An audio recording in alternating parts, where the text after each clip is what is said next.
آپ صلی اللہ علیہ وسلم وہ پیارے نبی تھے. کائنات میں آئے کوئی نبی کسی علاقے کا نبی بن کے آیا, کوئی نبی کسی ملک کا نبی بن کے آیا, کوئی نبی کسی ریاست کا نبی بن کے آیا. آقا دو عالم صلی اللہ علیہ وسلم پوری کائنات کے نبی بن کے آئے. آقا دو عالم صلی اللہ علیہ وسلم جنات کے نبی بن کے آئے, انسانوں کے نبی بن کے آئے, حیوانوں کے نبی بن کے آئے, درختوں کے نبی بن کے آئے, اللہ کے پیغمبر پوری کائنات کے فرشتوں کے نبی بن کے آئے, آسمانوں کے نبی بن کے آئے, چاند کے نبی بن کے آئے, سورج کے نبی بن کے آئے. اس کائنات کے ذرے ذرے کے لیے میرے مصطفیٰ نبی بن کے آئے. اتنے پیارے پیغمبر کہ جس کی زلفوں کا ذکر آئے تو اللہ کا قرآن والضحیٰ کہہ کے پکارتا ہے. اللہ کے محبوب کے چہرے کا ذکر آئے قرآن کہتا ہے والشمس وضحاها. اگر اس نبی کی زلفوں کا ذکر آئے قرآن کہتا ہے واللیل اذا سجا. اس پیارے نبی کے سینے کا ذکر آئے قرآن کہتا ہے الم نشرح لک صدرک. اس پیارے نبی کی آنکھوں کا ذکر آئے قرآن کہتا ہے ما زاغ البصر. اس پیارے نبی کی معراج کا ذکر آئے قرآن کہتا ہے سبحان الذی اسری بعبدہ لیلا من المسجد الحرام الی المسجد الاقصی. اس پیغمبر کے لیے جب قرآن مقدس میں ہدایت کا ذکر آئے تو قرآن کہتا ہے الی صراط مستقیم. اس پیغمبر کو جب پکارنے کا وقت آئے قرآن کہتا ہے یا ایھا المزمل یا ایھا المدثر. اس پیغمبر کے حوض کوثر کا ذکر آئے قرآن کہتا ہے انا اعطیناک الکوثر. اس پیغمبر کو جب ابراہیم علیہ السلام نے بیت اللہ کا غلاف پکڑ کے اللہ سے مانگا تھا تو قرآن کہتا ہے ربنا وابعث فیہم رسولا. اس پیغمبر کی رحمت کا ذکر ہے قرآن کہتا ہے وما ارسلناک الا رحمۃ للعالمین. مسلمانوں اتنے پیارے نبی اللہ نے ہمیں عطا فرمائے. اس نبی کی رحمت میں کوئی شک ہے؟ اس نبی کی عظمت میں کسی کو کوئی شک ہے؟ اتنا پیارا نبی کہ جو انگلی کا اشارہ کرے تو چاند کے 2 ٹکڑے ہو جائیں. آقا دو عالم صلی اللہ علیہ وسلم کھڑے تھے, ابو جہل آتا ہے اور آ کر سوال کرتا ہے اے کملی والے پیغمبر اگر تو آسمانوں کے چاند کے 2 ٹکڑے کر دے میں کلمہ پڑھوں. پھر دنیا کفر نے دیکھا کہ کملی والے پیغمبر صلی اللہ علیہ وسلم نے مکے کی زمین پہ کھڑے ہو کر آسمانوں کے چاند کی طرف انگلی کا اشارہ کیا ہے. چاند 2 ٹکڑے ہو کر محمد عربی کے قدموں میں آ گئے. وہ پیارے نبی دنیا میں تشریف لائے کہ جن کے اشارے سے بادل چلتے تھے, جن کے اشارے پہ ہوائیں چلتی تھی, جن کے کہنے کو جن کے کلمے کو جنات پڑھتے تھے. حضور علیہ الصلوۃ والسلام مکے کی زمین پہ صبح کا وقت تھا, جماعت کروا رہے تھے. جنات کی ایک جماعت آ کر قریب بیٹھتی ہے. حضور علیہ الصلوۃ والسلام فجر کی نماز پڑھا رہے تھے. اللہ کے پیارے رسول جب سلام پھیرتے ہیں تو وہ جنات کی جماعت حضور علیہ الصلوۃ والسلام کے قدموں میں آ کر بیٹھتی ہے اور کہتے ہیں آقا ہم نے آپ کا قرآن سنا. سبحان اللہ, جب مصطفیٰ کی زبان ہو, اللہ کا قرآن ہو, کیا لطف ہوگا. جنات کہتے ہیں آقا ہمیں کلمہ پڑھا کے اپنا غلام بنا دیں. وہ پیارے نبی اللہ پاک نے ہمیں عطا فرمائے جو اس مہینے میں رحمت للعالمین بن کیا. اب حضور علیہ الصلوۃ والسلام جو اتنے پیارے نبی تھے ان کا مشن کیا تھا, ان کا پروگرام کیا تھا. حضور علیہ الصلوۃ والسلام اس لیے دنیا میں تشریف لائے. آپ کی خواہش یہ تھی, آپ کی طلب یہ تھی کہ میرا ایک ایک امتی کلمہ پڑھ کے جنت میں جانے والا بن جائے. نبی پاک صلی اللہ علیہ وسلم ساری زندگی یہی محنت کرتے رہے اور یہ محنت کرتے کرتے میرے پیارے نبی نے اتنے مسائل اٹھائے کہ طائف کی وادی اللہ کے پیارے رسول وہاں جاتے ہیں, جا کر دین کی تبلیغ کرتے ہیں, لا الہ الا اللہ کا پیغام پہنچاتے ہیں اور مشرک آقا دو عالم صلی اللہ علیہ وسلم کو مارنا شروع کرتے ہیں. سر سے لے کر پاؤں تک کملی والے پیغمبر کے جسم کو لہولہان کر دیا گیا. کملی والے پیغمبر نے حق کا اعلان پھر بھی کیا. وہ کملی والے پیغمبر جو مکے کی زمین پہ چلتے تھے، آپ کے پاؤں کے نیچے کافر کانٹے بچھا دیتے تھے، وہ کملی والے پیغمبر جو راستے سے گزر رہے تھے تو اوپر سے آقا کی زلفوں میں گندگی پھینکی جاتی ہے، نبی اکرم صلی اللہ علیہ وسلم دعائیں دیتے ہوئے گزر جاتے ہیں۔ لیکن ایک وقت وہ بھی آتا ہے کہ وہ عورت جو حضور علیہ السلام کے سر مبارک میں گندگی پھینکا کرتی تھی، وہ عورت بیمار ہو جاتی ہے، حضور علیہ السلام کے اخلاق پہ قربان آپ اس عورت کا حال پوچھنے کے لیے جاتے ہیں، وہ عورت کہاں پوچھتی ہے کہ کملی والا پیغمبر کہیں مجھ سے بدلہ لینے کے لیے آیا۔ دروازہ کھلتا ہے، عورت پوچھتی ہے آقا کیسے آئے ہو؟ حضور فرماتے ہیں مائی میں پتا کرنے آیا ہوں تیرا کیا حال ہے۔ اس پیغمبر کی رحمت سے قربان وہ عورت کہتی ہے میں نے تو سمجھا تھا آقا آپ بدلہ لینے کے لیے آئے ہیں، وہ کلمہ پڑھتی ہے اور کلمہ پڑھ کے مسلمان ہو جاتی ہے۔ حضور علیہ السلام وہ رحمت والے پیغمبر جو راستے سے گزرتے ہیں، ایک عورت کہتی ہے بیٹا یہ سامان کی گٹھری میرے سر پہ رکھ دو۔ حضور فرماتے ہیں اماں یہ سامان میں اپنے سر پہ رکھ کے تیرے گھر تک پہنچا دیتا۔ سبحان اللہ، کملی والے پیغمبر نے اس بوڑھی عورت کا سامان اپنے ساتھ پہ رکھا ہے اور چلتے چلتے وہ عورت باتیں کرتی ہے، راستے میں کہتی ہے اے بیٹا میں تجھے ایک نصیحت کرتی ہوں، مکے کے اندر ایک جادوگر رہتا ہے اور اس کے پاس جادو ہے، وہ لوگوں کو جادو کے ذریعے اپنے قریب لاتا ہے، بیٹا اس کے قریب نہیں جانا ہوگا۔ حضور علیہ السلام پیار کے ساتھ محبت کے ساتھ اس کی اس بات کو سنتے جا رہے ہیں۔ جب اس کے گھر پہ پہنچے حضور علیہ السلام نے وہ سامان اتار کر نیچے رکھ دیا۔ وہ عورت کہتی ہے بیٹا پانی تو پیتے جاؤ، کھانا تو کھاتے جاؤ۔ حضور علیہ السلام فرماتے ہیں اماں نہ میں پانی پیوں گا نہ میں کھانا کھاؤں گا، مجھے ضروری کام ہے، میں ادھر جا رہا ہوں۔ تو وہ عورت کہتی ہے اچھا بیٹا یہ تو بچہ دے کہ تیرا نام کیا؟ اور کملی والے پیغمبر کو وہ کافر عورت پوچھتی ہے آقا تمہارا نام کیا ہے؟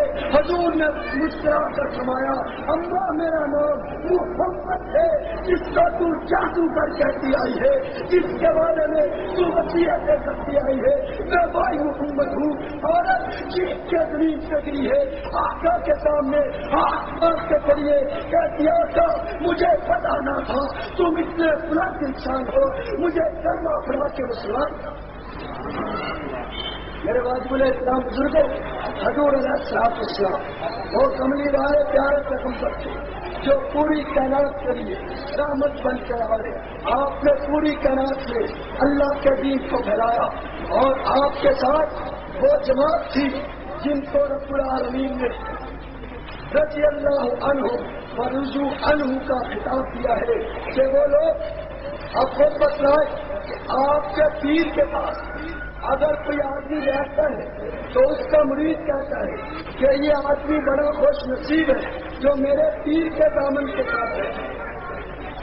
تو وہ لوگ جو اتنے پیارے نبی صلی اللہ علیہ وسلم کے پاس بیٹھتے تھے وہ کتنی عظمت والے ہوئے، اتنا رحمت والا پیارا پیغمبر۔ میرا گلا خراب ہے بھائی، ذرا توجہ کے ساتھ بیٹھے تھوڑی دیر کے لیے، اگر آپ توجہ کریں گے پھر بات ہو جائے، ادھر ادھر مت دیکھے، توجہ فرمانے میں۔ جو لوگ حضور علیہ السلام کے ساتھ رہتے تھے وہ کتنے مقدس ہوئے۔ اللہ کے پیارے رسول صلی اللہ علیہ وسلم جاتے ہیں اور کافروں کی ایک جماعت آتی ہے، آ کر کہتے ہیں آقا ہمارے قبیلے والے مسلمان ہونا چاہتے ہیں، آپ سے گزارش ہے کہ آپ اپنے صحابہ کو تبلیغی جماعت بنا کر ہمارے ساتھ گئی۔ حضور پاک صلی اللہ علیہ وسلم کو یہی چاہتے تھے کہ میرا ایک ایک امتی جنت میں جانے والا بن جائے۔ اللہ کے رسول نے 10 صحابہ کرام کی جماعت بنا کر ان کے ساتھ بھیج دی۔ اب حضور علیہ السلام کو غیب کا علم تو نہیں تھا کہ یہ بے ایمان اندر سے منافق ہے۔ حضور کے صحابہ ساتھ چل پڑے۔ جب راستے میں گئے تو کافروں نے راستے میں گھاٹ لگا کے حملے کا پروگرام بنایا ہوا تھا۔ حضور علیہ السلام کے صحابہ کی تعداد 10 تھی اور وہ دشمن 200 کی تعداد میں تھی۔ اب انہوں نے جب تیر چلانے شروع کیے، حالانکہ یہ تو تبلیغی جماعت بن کر گئے تھے، تبلیغ کرنے کے لیے گئے تھے، اور راستے میں دشمنوں نے دوسرا رخ اختیار کر لیا۔ حضور علیہ السلام 7 صحابہ کرام کو شہید کر دیا گیا، 7 صحابی شہید ہو گئے، اور ان کے امیر حضرت عاصم رضی اللہ تعالیٰ عنہ، 2 صحابی حضرت زید اور حضرت خباب، ان دونوں کو گرفتار کر لیا گیا۔ حضرت عاصم رضی اللہ تعالیٰ عنہ، آپ نے فرمایا میں گرفتاری نہیں دوں گا، میں تبلیغ کے لیے آیا تھا، لیکن کافر اگر میدان میں اتر چکا ہے تو عاصم گرفتاری نہیں دے گا بلکہ ان کا مقابلہ کرے گا۔ حضرت عاصم پہاڑی پہ چڑھ گئے، آپ نے تیر پھینکنا شروع کر دی۔ توجہ کرنا، وہ وقت آیا کہ حضرت عاصم رضی اللہ تعالیٰ عنہ کے پاس جو تیر تھے وہ ختم ہو گئے، اور حضرت عاصم کو جب پہلا تیر لگا، آپ کے سینے میں تیر لگتا ہے، حضرت عاصم رضی اللہ تعالیٰ عنہ پہاڑی پہ گرتے ہیں اور اس طرح تڑپ رہے تھے، اور تڑپتے تڑپتے حضرت عاصم نے ایک دعا مانگی۔ دعا کیا تھی؟ اے اللہ، میں نے اپنی جان تیرے دین کے تحفظ کے لیے دی ہے، اے اللہ تو میری لاش کی حفاظت فرما۔ وقت کے ایک دشمن نے یہ لالچ دیا تھا ان کافروں کو کہ اگر تم حضرت عاصم رضی اللہ تعالیٰ عنہ کے سر کو کاٹ کر ہمیں لا کر دو، ہم عاصم کے سر کی کھوپڑی میں شراب پینا چاہتے ہیں، ہم تمہیں بڑا انعام دیں۔ لیکن حضرت عاصم رضی اللہ تعالیٰ عنہ نے جب اللہ سے دعا مانگی کہ اللہ اب تو میری لاش کی حفاظت فرما، اللہ فرماتے ہیں من کان للہ کان اللہ لہ، کہ جو اس اللہ کا بن جاتا ہے اللہ اس کا بن جاتا ہے، اللہ اس کی حفاظت کرتا ہے۔ حضرت عاصم رضی اللہ تعالیٰ تڑپتے تڑپتے شہید ہو گئے، اور جب آپ کی گردن کو کاٹنے کا ارادہ کیا تو 200 دشمن تلواریں لے کر حضرت عاصم کی طرف بڑھے۔ رب العالمین نے شہد کی مچھلیوں کو آڈر دیا، اور شہد کی مچھلیوں جاؤ میرے قدم پر کے یہاں عاصم کا تحفظ کرو، خبردار کوئی دشمن حضرت عاصم کے سر کو کاٹ نہ سکے۔ حدیث شریف میں آتا ہے کہ شہد کی مچھلیاں اللہ کے حکم سے حضرت عاصم کی لاش کے اوپر پہرا دے رہی تھی۔ دشمنوں نے انتظار کیا کہ رات کا وقت آئے گا، رات کو مچھلیاں چلی جائیں گی، ہم حضرت عاصم کے سر کو کاٹ لیں گے۔ جب رات کا وقت ہوا، رب العالمین نے آسمانوں سے بارش نازل فرما دی، اور وہ بارش حضرت عاصم کی لاش کو بہا کر لے۔ تو یہ وہ جماعت تھی جنہوں نے تبلیغ کے ذریعے اللہ کے دین کو پوری دنیا میں پھیلایا، اور اصحاب رسول صلی اللہ علیہ وسلم وہ لوگ ہیں جن کے بارے میں آقا دو عالم صلی اللہ علیہ وسلم نے فرمایا اصحابی کا نجوم فبیہم اقتدیتم اہتدیتم، کہ لوگوں میرے صحابہ ستاروں کی مانند ہیں، جو میرے کسی صحابی کی اتباع کرے گا وہ کامیاب ہو جائے گا۔ کون صحابہ کرام نبی کے کون فرمانے؟ توجہ کرنا بھائی، یہ کون لوگ ہیں؟ ابھی آدمی نہیں کھڑا ہوا جیسے آئی کھڑا ہو، بڑا افسوس ہے آپ دین والوں کا یہ محلہ ہے۔ توجہ کرنا، صحابہ کرام کون لوگ تھے؟ آج ان کا نام تو بڑے لوگ لیتے ہیں کہ انہوں نے تبلیغ کی تھی، انہوں نے قربانیاں دی تھی، لیکن آج وہ لوگ جنہوں نے دین کے لیے اتنی قربانیاں دی، اپنی جان، اپنا مال، اپنا تن من دھن سب کچھ دین سے قربان کیا ہے، آج ان کے ساتھ کیا ہوگا؟ حضور کے وہ صحابہ، ایک صحابی حضرت سعید رضی اللہ تعالیٰ نے حضور علیہ السلام کی دربار میں اور آ کر عرض کرتے ان کا رنگ کالا تھا. کہتے آقا میرا رنگ کالا ہے، کیا میں کالے رنگ کی وجہ سے جنت میں نہیں جاؤں گا؟ حضور نے فرمایا تو جنت میں جائے گا. تو اس نے کہا آقا پھر مجھے کوئی رشتہ کیوں نہیں دیتا؟ تو حضور علیہ السلام نے فرمایا جاؤ مکے کی فلاں گلی میں ایک صحابی رہتا ہے، اس کو جا کر پیغام دے دو کہ تیری بیٹی کے ساتھ آقا نے میرا رشتہ کر دیا. صحابی رسول اس کے دروازے سے دروازہ کھٹکایا. اس لڑکی کا باپ دروازے پہ آتا ہے، وہ نیا نیا مسلمان ہوا تھا. جب یہ پیغام دیا کہ تیری بیٹی کے ساتھ نبی پاک صلی اللہ علیہ وسلم نے میرا نکاح کر دیا ہے، تو باپ نے دیکھا کہ میری بیٹی تو خوبصورت ہے اور یہ صحابی کالے رنگ کا ہے. آخر پاک تھا، اس کو اپنی بیٹی کا احساس تھا. اس نے انکار کیا. جب انکار کیا اصل کامیابی یہ ہے کہ اللہ اور اللہ کا رسول راضی ہو جائے. اگر کملی والے پیغمبر نے، اگر وضوحا کے چہرے والے نے، اگر وہ لیل کی زلفوں والے نے، اگر محمد عربی نے، اگر آمنہ کے نام نے، اگر عبداللہ کے لگتے جگر نے، اگر عبد الفطرت کے پوتے نے، اگر حضرت حسن حسین کے نانا نے یہ فیصلہ کر دیا ہے، اب تو مجھے وہ فیصلہ قبول ہے. کیا قربانی تھی، کیا جذبہ تھا صحابہ کرام کا. آج کل کی بھی عورت ہے، وہ نبی کا کلمہ پڑھنے والی صحابیہ بھی ایک عورت ہے. وہ صحابی دوڑتا ہوا حضور کی دربار میں گیا. یا رسول اللہ مجھ سے غلطی ہو گئی، میری بیٹی یہ کہتی ہے کہ میں تو اللہ اور اللہ کے رسول کی رضا چاہتی ہوں، آقا مجھے یہ رشتہ منظور ہے. توجہ کرنا، صحابہ کرام کون تھے؟ آج ان کا نام تو مولوی بھی لیتا ہے، لیکن ان کی جو عزت پہ حملہ ہو رہا ہے اس کا تحفظ کون کرے گا؟ صحابہ کرام اتنے بلند انسان سے. توجہ کرنا، وہ صحابی جس کا رشتہ اور نکاح ہو چکا تھا حضور کی دربار میں آئے. آقا نے پیسے اکٹھے کر کے دیے اور اس کو کہا جاؤ اپنی شادی کا سامان خرید کے لاؤ. توجہ کرنا مسلمان، وہ صحابی حضرت سعید رضی اللہ تعالیٰ نے بازار میں جاتے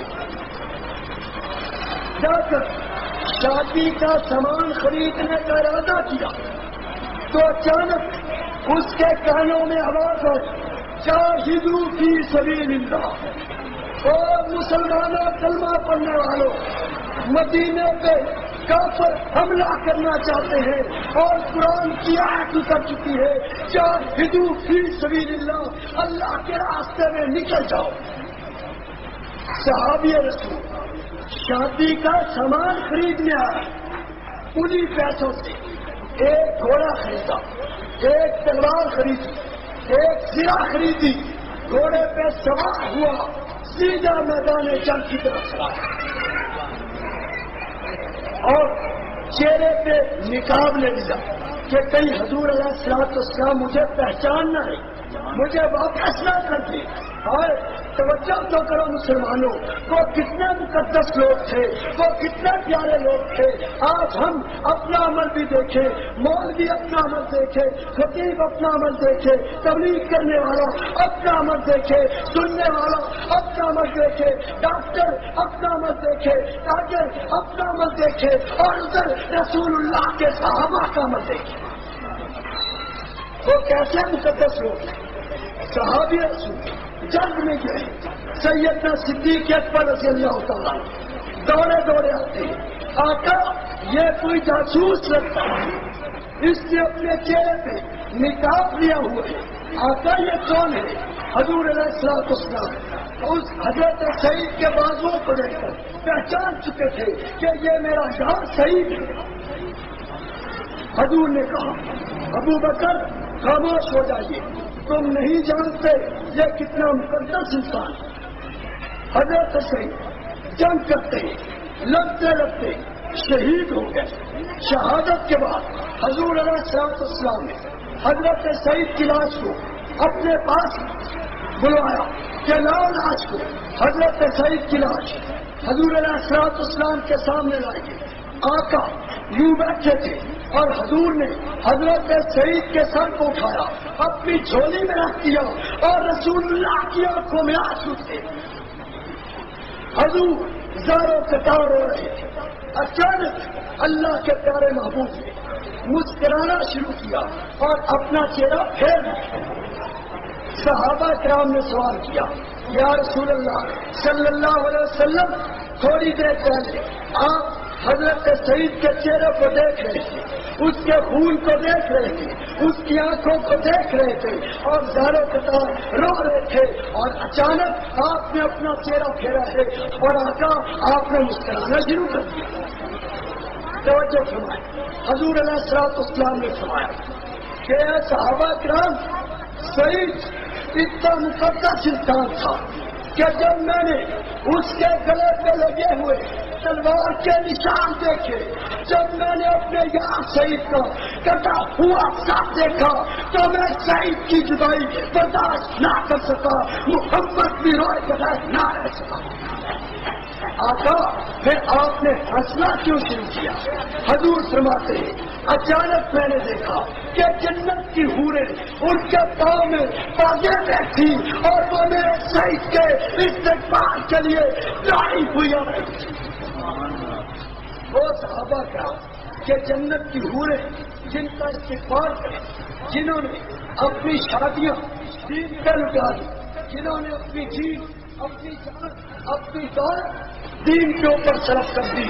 مسلمانوں، آج سوچنے کا مقام ہے کہ ہمارے محلے میں کوئی کونسلر ہو، ہمارے محلے کا کوئی بڑا آدمی ہو، اس کے بڑے کارنامے ہوں، اس کی بڑی ساری قربانیاں ہوں، اگر وہ دنیا سے چلا جائے اور اس کے مرنے کے بعد محلے کا کوئی آدمی اٹھ کے اس کو ماں کی گالی نکالے، اس کو بہن کی گالی نکالے، آپ برداشت کر لیں گے؟ آپ کا بڑا ہے، آپ کا وہ صدر تھا، آپ کا سردار تھا، چاہے وہ دین میں بڑا ہوا تھا، بنیادی آدمی تھا، لیکن آپ کے محلے کا ایک معزز شخص تھا، اگر اس کے مرنے کے بعد کوئی جتنا مرضی نیک آدمی ہو، جتنا بھی صوفی ہو، محلے کا امام ہو، اگر اس کے سامنے اس مرنے والے کو گالی دے دی جائے وہ برداشت کرے گا؟ تو ایک ہمارے محلے کا آدمی اور ایک رسول اللہ کے محلے کا آدمی، ایک وہ شخص جو میرا اور آپ کا پیر، کوئی آدمی جو 24 گھنٹے تسبیح پھیرتا ہو، اگر اس کے سامنے اس کے پیر و مرشد کو کتا کہہ دیا جائے وہ برداشت کر لے گا؟ کیا وہ کہہ دے گا نہیں بھائی دوستوں بزرگوں آپ بھی ایک مسلمان ہیں، اگر آپ نے میرے پیر کو کتا کہہ دیا تو کوئی بات نہیں، میں نے تمہیں معاف کر دیا؟ ایسا ہو جائے گا؟ کوئی جتنا مرضی نے 24 گھنٹے سیدھے کرنے والا ہو، قرآن کی تلاوت کرنے والا ہو، اس کے سامنے آ کر اگر اس کو کوئی کہہ دے کہ جناب مولوی صاحب تمہاری ماں تو بندریاں ہے، وہ مولوی صاحب برداشت کر لیں گے؟ اگر وہ مولوی صاحب اس کا گریبان پکڑتے ہیں، اس کو مارتے ہیں اور کوئی آ کر اس کو سمجھائے کہ مولانا آپ نے تو دین پڑھا ہوا ہے کہ رسول اللہ نے اپنے دشمنوں کو معاف کر دیا تھا، رسول اللہ نے اپنے چچا حمزہ کے قاتل کو معاف کر دیا تھا، آپ نے معاف کیوں نہیں کیا؟ تو مولوی کا جواب ہوگا کہ جناب میری غیرت نے اجازت نہیں، میری غیرت نے اجازت نہیں دی۔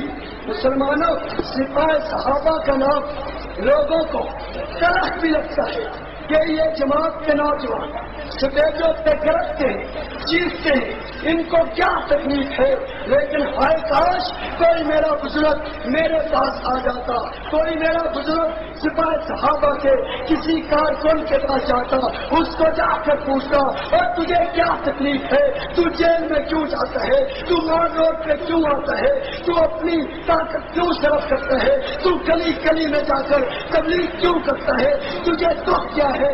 اگر وہ میرے پاس آتا تو میں اس کو وہ کتاب دکھلاتا جو کتاب لاہور کی زمین پہ چھپی ہے، اس کتاب میں کیا لکھا ہوا ہے، اس کتاب میں لکھا ہوا یہ ہے اور کس کے بارے میں لکھا ہوا ہے۔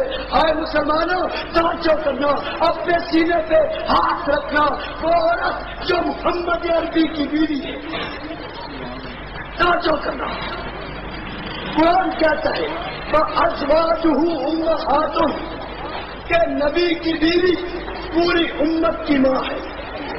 نبی کی بیویاں پوری امت کی کیا ہے؟ سارے اپنے منہ سے کہہ سکتے نبی کی بیوی پوری امت کی ماں۔